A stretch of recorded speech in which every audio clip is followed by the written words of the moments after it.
नमस्कार दोस्तों, स्वागत है आप सभी का हमारे YouTube चैनल देव जी के ट्रिक में। दोस्तों, हम लोग यहाँ पर इतिहास के महत्वपूर्ण युद्ध पढ़ने वाले हैं और ये युद्ध आपके सिंधु घाटी सभ्यता से स्टार्ट होकर आपके 1947 तक, जब तक भारत आपका आज़ाद नहीं हुआ तब तक के सभी युद्धों का वर्णन आपको मिलेगा जो महत्वपूर्ण है आपके एग्जाम में। यहाँ पर फोकस क्या करना है कि कौन सा युद्ध है, उसके नेतृत्वकर्ता कौन थे, युद्ध में जीता कौन, हारा कौन और कौन कौन सी आपकी संधियां हुई। बस आपकी हिस्ट्री का यही एक नियम होता है कि अगर आपको हिस्ट्री का लिंक पता है, युद्ध पता है और कौन जीता तो आपको हिस्ट्री आती है, और अगर नहीं आती है, अगर ये पॉइंट नहीं आते तो आपकी हिस्ट्री नहीं आती है। तो आपको ये मास्टर वीडियो होगा आपके इतिहास का। अगर आपने अभी तक नहीं भी पढ़ा होगा तो फास्ट रिवीजन आपका यहाँ पर हो जाएगा और फुल नॉलेज के साथ होगा। तो फ्रेंड्स, वीडियो को लाइक कर दीजिए और अगर नए हैं तो हमारे चैनल से जुड़ सकते हैं। तो आइए यहाँ पर स्टार्ट करते हैं। क्वेश्चन आपका पहला से करते हैं। यहाँ पर सिंधु घाटी युद्ध। सिंधु घाटी युद्ध कब हुआ था? तो 1550 ईस्वी पूर्व हुआ था।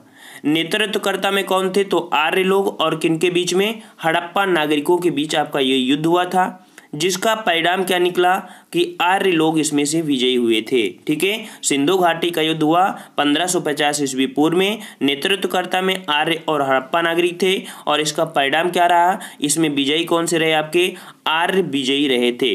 एक आपको हिस्ट्री का पहला पॉइंट आपको तैयार हुआ। अब सेकंड आपका आता है वैशाली युद्ध। वैशाली युद्ध आपका हुआ था 490 ईस्वी पूर्व में। ठीक है, वैशाली युद्ध हुआ 490 ईस्वी पूर्व में। इसके नेतृत्वकर्ता कौन थे? आपके अजातशत्रु थे। अजातशत्रु का उपनाम भी याद रखना। अजातशत्रु का उपनाम होता है आपका कुणिक होता है। ठीक है, कुणिक होता है। और ये प्रसेनजीत के बीच हुआ था, मतलब अजातशत्रु और प्रसेनजीत के बीच वैशाली का युद्ध हुआ और इसका परिणाम ये निकला कि अजातशत्रु क्या रहा? विजयी रहा। ठीक है, अजातशत्रु क्या रहा था? विजयी रहा था। ये जो अजातशत्रु है, तो अजातशत्रु का याद रखना, ये नाम आ जाता है कि अजातशत्रु का उपनाम क्या था? आपका कुणिक भी इनका नाम था। ठीक है, नेक्स्ट क्वेश्चन की ओर आते हैं। नेक्स्ट जो कि बहुत ही बेहतरीन आपका क्वेश्चन है, हाइडेस्पीज या वितस्ता या झेलम का युद्ध। कौन कौन? हाइडेस्पीज या वितस्ता या झेलम का युद्ध, जो कि 326 ईस्वी पूर्व में लड़ा गया था। इसका नेतृत्वकर्ता कौन थे? अलेक्जेंडर सिकंदर, और आपके भारत के राजा थे पोरस। ठीक है, भारत का प्रहरी कहा जाता है पोरस को। ठीक है, अभी इनकी हिस्ट्री भी बताते हैं। इसका परिणाम ये रहा कि सिकंदर विजयी रहा था। आपको बता दें कि पोरस राजा जो थे हमारे भारत के बहुत ही महान और बलशाली थे। यहाँ पर पोरस की युद्ध की नीति और युद्ध की लड़ाई और उनके पराक्रम को देखकर सिकंदर जीतने के बावजूद भी अपने आप को कहा था कि नहीं, ये पोरस राजा जो हैं बहुत ही शक्तिशाली हैं, और उन्होंने उनका लूटा हुआ राज्य वापस कर दिया था सिकंदर महान ने, और इसके बाद वापस वो चले गए थे और बेबीलोन में उनकी मृत्यु हो गई थी। किसकी? सिकंदर की। ठीक है, नेक्स्ट क्वेश्चन की ओर आते हैं। कह रहा है अफगान युद्ध। अफगान युद्ध जो कि 305 ईस्वी पूर्व में लड़ा गया था। ठीक है, 305 ईस्वी पूर्व की बात कर रहा है। ठीक है, 305 ईस्वी पूर्व में हुआ था। नेतृत्वकर्ता हुआ था, अर्थात किसके बीच हुआ था? तो चंद्रगुप्त मौर्य और आपके सेल्यूकस निकेटर के बीच हुआ था। ठीक है, चंद्रगुप्त मौर्य और सेल्यूकस निकेटर के बीच हुआ था और इसका परिणाम क्या निकला? तो चंद्रगुप्त मौर्य इसमें विजयी रहे थे। अफगान युद्ध जो कि 305 ईस्वी पूर्व लड़ा गया, नेतृत्वकर्ता चंद्रगुप्त मौर्य थे और सेल्यूकस निकेटर के बीच हुआ था। इस युद्ध में चंद्रगुप्त मौर्य क्या रहे थे? विजयी रहे थे। इसमें से एक संधि हुई थी जिसमें से सेल्यूकस निकेटर ने अपनी बेटी हेलेना का विवाह आपके चंद्रगुप्त मौर्य से कर दिया था।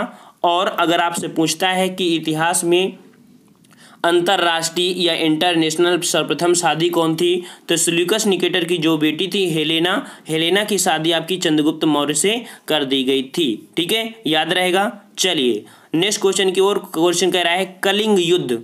कलिंग युद्ध कब लड़ा गया था? तो कलिंग युद्ध आपका 261 ईस्वी पूर्व। कलिंग जो पड़ता है आपका ओडिशा में पड़ता है। ठीक है, कलिंग कहाँ पड़ता है? ओडिशा में। उस समय उसकी राजधानी हुआ करती थी। तो 261 ईस्वी पूर्व में लड़ा गया था। किसके बीच में? तो नेतृत्वकर्ता आपके थे अशोक, या कह सकते हैं देवनाम प्रिय या देवराज के नाम से भी जानते थे। और लड़ा गया था महापद्म, जो कि कलिंग नरेश थे, उनको खारवेल के नाम से भी जानते थे। ठीक है ना। तो यहाँ पर अशोक हुआ, या कह सकते हैं कि देवनाम प्रिय या देवराज की और महापद्म के बीच लड़ा गया था। ये कलिंग के नरेश थे, अर्थात इन्हें खारवेल के नाम से जाते हैं। ठीक है, अशोक और खारवेल। तो ये परिणाम क्या निकला था, अशोक इसमें से विजयी रहा था। ठीक है, अशोक इसमें से विजयी रहा। और इस युद्ध में देखा जाए तो बहुत ज़्यादा रक्तपात हुआ था इसमें। ठीक है, बहुत ज़्यादा रक्तपात हुआ था, और इसमें से रक्तपात होने के कारण अशोक थोड़ा सा विचलित हो गया और उसने कहा था कि अब हम युद्ध नहीं लड़ेंगे। ठीक है, तो यहाँ पर आपको कलिंग युद्ध भी याद रखना कि आपका 261 ईस्वी पूर्व में अशोक और आपके जो कलिंग नरेश थे आपके महापद्म, या कह सकते हैं खारवेल की युद्ध आपका हुआ था। नेक्स्ट आपका रहा है यहाँ पर अशोक युद्ध। अशोक युद्ध जो कि आपका 262 ईस्वी पूर्व में, नेतृत्व अशोक और आपका शिलभद्र के बीच में, और अशोक आपके विजयी रहे थे। नेक्स्ट कह रहा है आपसे कंडो युद्ध। कंडो युद्ध जो आपका हुआ था 30 ईस्वी पूर्व में हुआ था। नेतृत्वकर्ता में कौन थे आपके, वासुदेव और सिमुख थे। ठीक है, कौन कौन थे, वासुदेव और सिमुख थे, जिसमें से परिणाम ये निकला कि सिमुख जो कि विजयी रहे। सिमुख कौन थे, तो सिमुख सातवाहन के राजा थे, सातवाहन से संबंधित थे। और सातवाहन ने आपके सिक्के कौन से चलाए हैं, क्वेश्चन पूछ लेता है कि सातवाहन ने किस प्रकार के सिक्के चलाए हैं। तीनों ने, सातवाहन ने कांच के सिक्के चलाए हैं। ठीक है, शीशे के सिक्के जिसे बोलते हैं, शीशे के सिक्के जो चलाए हैं, किसने चलाया है, आपके सातवाहनों ने ही चलाया था। नेक्स्ट कह रहा है हूणों का आक्रमण। हूणों का आक्रमण, हूणों का आक्रमण आपका कब हुआ था, तो 550 ईस्वी में हुआ था। और इसका नेतृत्व किसने किया था, स्कंदगुप्त ने किया था। और किसके साथ हुआ था, तो राजेंद्र सिंह हूण के साथ हुआ था। ठीक है, राजेंद्र सिंह हूण के साथ हुआ, और इसमें से स्कंदगुप्त विजयी भी रहा था। ठीक है, नेक्स्ट कह रहा है आपसे दिल्ली राजपुताना युद्ध। दिल्ली राजपुताना युद्ध जो हुआ था 615 ईस्वी में हुआ था, और नेतृत्वकर्ता इसमें से हर्षवर्धन और शशांक के बीच हुआ था। ठीक है, नेतृत्वकर्ता में हर्षवर्धन और शशांक के बीच हुआ था। शशांक का अगर बात करें तो बंगाल का ये राजा हुआ करता था, और शशांक ही है जिसने आपके एक वृक्ष है, कौन सा, बोध वृक्ष, बौद्ध वृक्ष ना, तो बौद्ध वृक्ष को किसने कटवाया था, शशांक ने कटवाया था। याद रखना, बौद्ध वृक्ष को शशांक ने कटवाया था। तो नेतृत्व में हर्षवर्धन और शशांक के बीच हुआ था, और इसमें से हर्षवर्धन विजयी रहा था। ठीक है ना, तो ये भी पॉइंट आपका याद रहेगा। नेक्स्ट कह रहा है अरबों का आक्रमण। अरबों का आक्रमण, तो अरबों का आक्रमण 711 ईस्वी में हुआ था, लेकिन यहाँ पर आपका सही हो जाएगा 712 ईस्वी। ठीक है, 712, क्योंकि 711 ईस्वी में इसने जो नीति अपना लिया था कि नीति हमको ऐसे लड़ना है, लेकिन जो युद्ध हुआ था आपका वो 712 ईस्वी में हुआ था। और किसके बीच में हुआ था, तो मोहम्मद बिन कासिम और जो दाहिर राजा थे अपने भारत में, उनके बीच हुआ था। ठीक है, और इसमें से भारत के जो राजा थे दाहिर, वो पराजित हो गए थे। तो यहाँ से क्वेश्चन ये बना कि भारत पर आक्रमण करने वाले प्रथम अरब मुस्लिम कौन था, तो प्रथम अरब मुस्लिम कौन था आपका, यहाँ पर मोहम्मद बिन कासिम था। ठीक है, मोहम्मद बिन कासिम था, जिसने भारत के राजा दाहिर को पराजित कर दिया था। नेक्स्ट क्वेश्चन की ओर आते हैं, सोमनाथ आक्रमण। सोमनाथ आक्रमण जो कि आपका 1025 ईस्वी में लड़ा गया था। कहीं कहीं आपको 26 मिलता है, लेकिन आपको 1025 ही आंसर राइट करना है। वो ऑप्शन के ऊपर डिपेंड करता है कि आपका 1025 दिया है या नहीं दिया। अगर नहीं दिया है तो आपको 26 दिया होगा, लेकिन ऑप्शन राइट आपका होगा 1025 ईस्वी माना जाएगा। तो सोमनाथ आक्रमण जो कि सोमनाथ है क्या, तो सोमनाथ का एक मंदिर है जो कि गुजरात के कठियावाड़ा जिले में स्थित आपका ये मंदिर है। और इस मंदिर में जो युद्ध हुआ था तो महमूद गजनवी ने भारत पर आक्रमण किया था, और वहाँ के एक शासक थे भीमसेन फर्स्ट थे। यहाँ पर फर्स्ट होगा भीमसेन फर्स्ट, जो कि चालुक्य सोलंकी से संबंधित थे। और इसका परिणाम यही निकला कि महमूद जो गजनवी था वो आपका विजयी रहा था। यहाँ से ढेर सारे पैसे लूट कर ले गए थे, और जब यहाँ से वापस जा रहे थे तो आपका रास्ते में ही महमूद गजनी का एक आक्रमण हुआ, जिसे बोलते हैं कि झगड़ा हुआ था। आपका कब हुआ था, तो 1027 ईस्वी में महमूद गजनी का भारत पर अंतिम आक्रमण होता है, जो कि जाटों के बीच होता है। और जाटों के बीच उस युद्ध में जाट लोग क्या करते हैं, उनकी लगभग 30% संपत्ति क्या करते हैं, लूट लेते हैं। ठीक है, तो इस प्रकार से 1027 ईस्वी में भी महमूद गजनवी जो हुआ है उसका भारत पर अंतिम आक्रमण है। इस भी पॉइंट को याद रखना। नेक्स्ट आता है आपका गुजरात का युद्ध। तो गुजरात का युद्ध क्या होगा, तो यहाँ पर गुजरात का युद्ध हुआ था 1178 ईस्वी में। ठीक है, 1178 ईस्वी में किसके मध्य हुआ था, तो नेतृत्वकर्ता में थे मोहम्मद गौरी और आपका भीमसेन सेकंड। देखो ये भी आपका सोमनाथ के पास गुजरात में हुआ था। तो इसमें मोहम्मद गौरी नेतृत्वकर्ता में कौन कौन थे, मोहम्मद गौरी और किसके बीच में, भीमसेन सेकंड के समय में। महमूद गजनवी का जो युद्ध हुआ था वो भीमसेन फर्स्ट के साथ हुआ था, लेकिन मोहम्मद गौरी का जो युद्ध हुआ है वो भीमसेन सेकंड के मध्य हुआ है। इसका परिणाम क्या निकला है कि मोहम्मद गौरी इसमें से पराजित हो गया था। याद रखना, मोहम्मद गौरी से अगर क्वेश्चन पूछा जाता है कि मोहम्मद गौरी भारत पर पहली बार किससे पराजित हुआ था, तो मोहम्मद गौरी भारत पर पहली बार भीमसेन सेकंड से पराजित हुआ था। भीमसेन सेकंड का एक और भी नाम होता है, इनको भीमसेन सेकंड को एक मूल राजदूती के नाम से भी जानते हैं। और इनकी नेतृत्व में माता थी जिनका नाम था नाइक देवी। ठीक है, तो नाइक देवी के नेतृत्व में भीमसेन सेकंड ने युद्ध किया था और इसमें से मोहम्मद गौरी को बंदी बना लिया, लेकिन दयावश उन्होंने छोड़ भी दिया। मोहम्मद गौरी चला गया।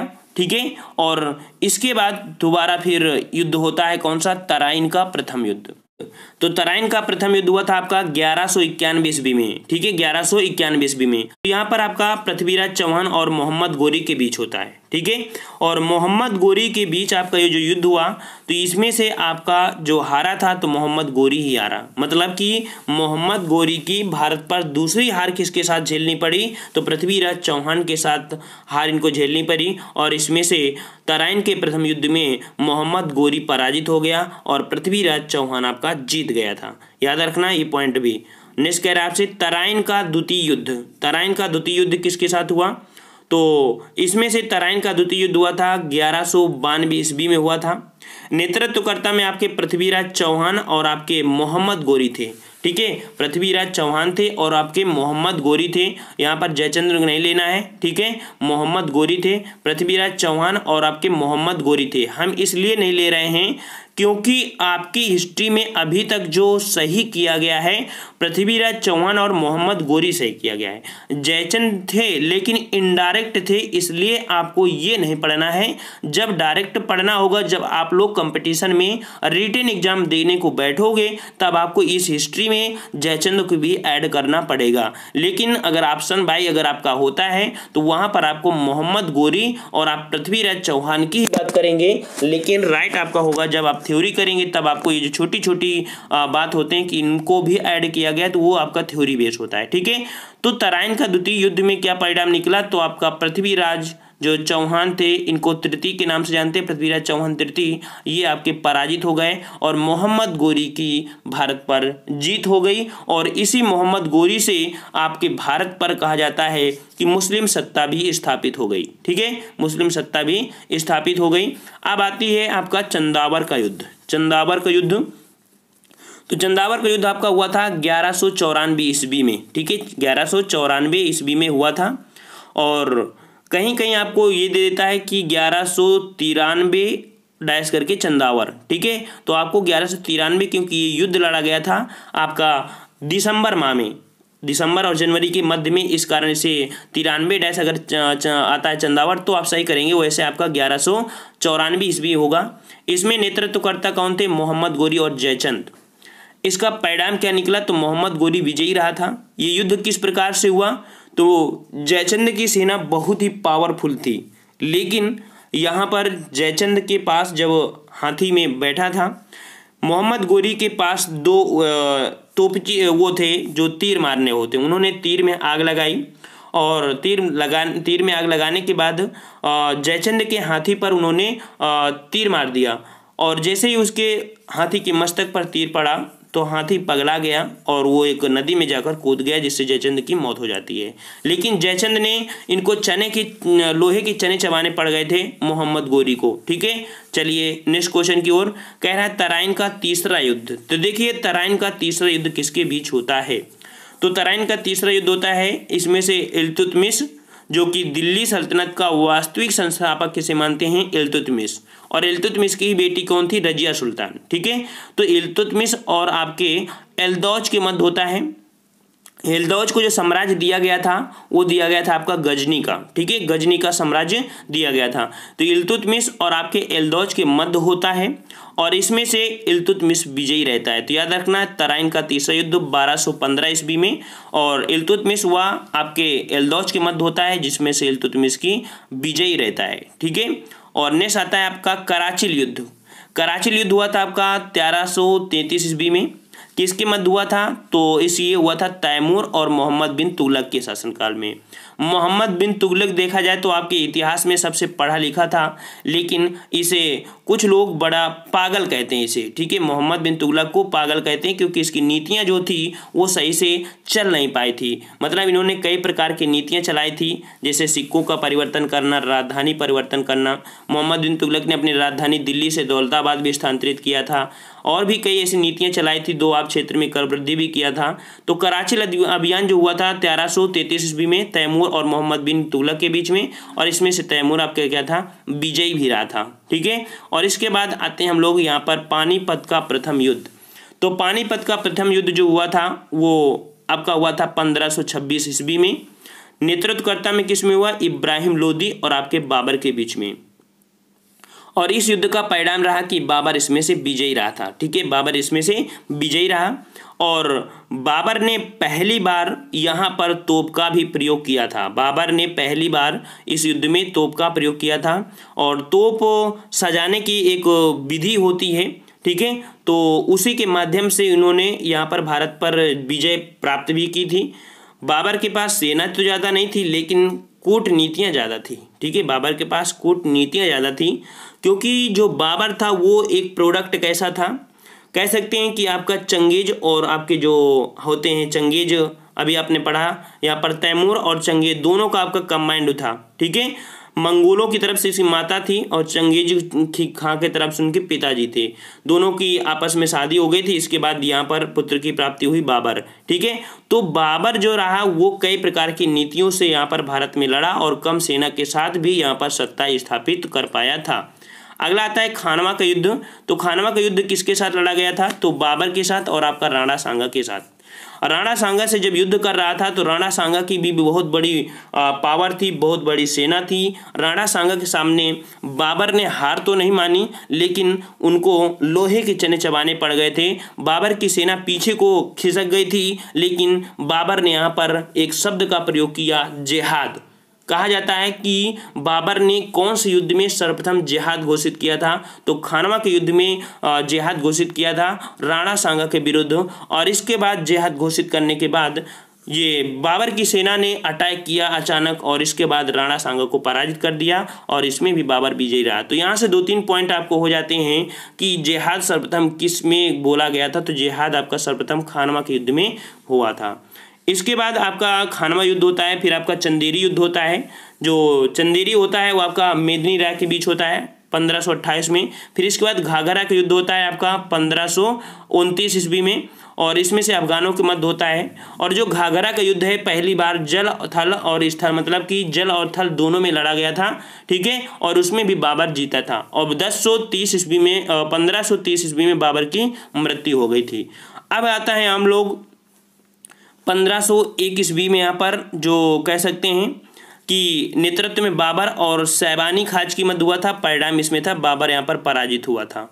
ठीक है, ये बहुत पहले की बात है, जब भारत में यहाँ पर एंट्री नहीं किया था तब की बात है। ठीक है, लेकिन कहा जाता है कि बाबर इन छोटी छोटी बातों पर ध्यान नहीं दिया, मतलब इस युद्ध को ज़्यादा फोकस नहीं किया गया हमारे इतिहास में कि सरेपुल का युद्ध हुआ था 1501। ठीक है, मतलब बाबर उस समय बहुत ही अल्प अवस्था में था, बहुत ही अल्प अवस्था में था, इस कारण से हो गया था। लेकिन यहाँ पर वास्तविकता इसकी हार को नहीं माना जाता है। ठीक है, तो इसको थोड़ा इग्नोर करते हुए हम लोग आगे बढ़ते हैं। चंदेरी का हमने बता दिया कि 1528 ईस्वी, नेतृत्वकर्ता में बाबर और मेदिनी राय था। परिणाम रहा कि बाबर इसमें से विजयी रहा।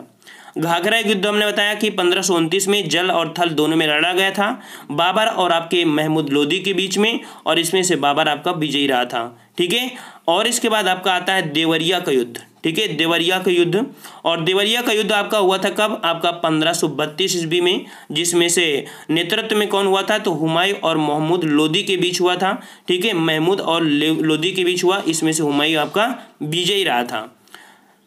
अगला आता है चौसा का युद्ध। चौसा का युद्ध हुआ था 1539 ईस्वी में, नेतृत्वकर्ता में हुमायूं थे और आपके शेर खां थे। शेर खां वही थे हमारे जो शेरशाह सूरी का नाम है, और इसमें से हुमायूं पराजित होता है, और इसके बाद वो गंगा नदी के किनारे जाकर भाग जाता है। ठीक है, कौन? हुमायूं।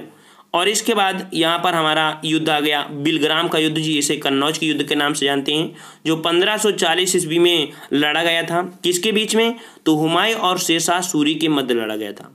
इसमें से हुमायूं पराजित हुआ और हुमायूं सिंध छोड़कर चला गया, अर्थात दिल्ली की गद्दी पर कौन बैठ गए? शेरशाह सूरी बैठ गए थे दिल्ली की गद्दी में। किस युद्ध के बाद? बिलग्राम या कन्नौज। तो आपसे क्वेश्चन होगा कि जो हुमायूं भारत से भागकर गया था वो कौन सा युद्ध हुआ था? तो आपका हो जाएगा बिलग्राम या कन्नौज का युद्ध हुआ था। ठीक है, और इसके बाद आपका है यहाँ पर कलिंजर का युद्ध, और कलिंजर का युद्ध जो हुआ था आपका, वो आपका किसके बीच हुआ था? तो कीरत सिंह चंदेल और शेरशाह सूरी के मध्य हुआ था, और इसमें से कीरत सिंह विजयी रहा था। विजयी कह सकते हैं किस प्रकार से रहा?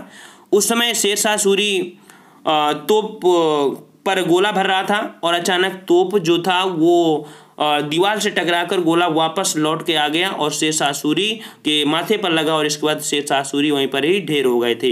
इस कारण से यहाँ पर एक जो शेरशाह सूरी थे ये भी काफ़ी बहादुर थे, और इनकी कई नीतियाँ होती हैं। शेरशाह सूरी ने कई प्रकार की नीतियाँ भी चलाई हैं, तो शेरशाह सूरी के बारे में हम लोग स्पेशल पढ़ेंगे। और यहाँ पर कलिंजर का युद्ध आपने पढ़ लिया 1545 में, और इसके बाद आता है आपका कौन सा? यहाँ पर कांधार युद्ध। कांधार युद्ध हुआ था 1555 ईस्वी में, नेतृत्वकर्ता में हुमायूं और कामरान के बीच हुआ था, जिसमें से हुमायूं विजयी रहा था। ठीक है, अब यहाँ से हुमायूं की विजय अभियान फिर से शुरू होता है।